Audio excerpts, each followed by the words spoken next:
מה זה אומר לפגוע באוכלוסייה? אין חפים מפשע, זה בדיוק שאתה אומר אוכלוסייה, אין אוכלוסייה. יש 2.5 מיליון טרוריסטים, ולכן אין משמעות להקש בגג. עושים הקש בגג כדי שחף מפשע יצא. ברגע שבעזה אין חף מפשע, אז אין טעם להקש בגג, כי כולם טרוריסטים. אז מה זה אומר, להרוג את כולם? וזה תפיסה. עכשיו, מה זה אומר?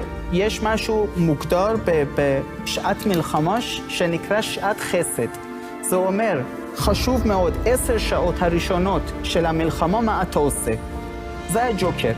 10 שעות הראשונות של המלחמה, ברגע שראינו, אנסו וערפו ושחטו ופתחו בטן של אישה בהיריון ושחטו את העובר מתוך הבטן, זוועות והכל עשו, היינו צריכים להוריד 50,000 עזתים. ואת זה אני לא אומר פה ב-14, גם אמרתי ב-11 וגם אמרתי ב-12 וגם אמרתי בכל במה אפשרית אמרתי, לא מכיוון שעכשיו פה 14 אני אומר את זה, בכל במה אמרתי. איך להרוג 50,000? מטיסים מטוסים, 4 גלים משטחים. זה נקרא דגם איראני, רוסי, טורקי, כי אנחנו במזרח התיכון, לא מערביזציה. מחר בבוקר מתעוררים, עכשיו יש תמונות, מעשי זוועה שהם עשו, יש לנו הסברה ישראלית, מביאים את כל העיתונאות, מביאים את כל שרי חוץ ונופל בין הכיסאות, סגירת חשבון. אבל זה לא נעשה.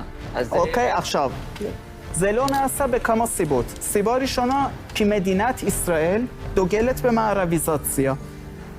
יש לי משפט שרץ ברשתות, פה זה לא מקום של סושי, פה מנגבים חומוס. ותפיסת עולם החילוני-ליברל, שמבוסס על ערכים אחרים, לא מתאים למזרח התיכון.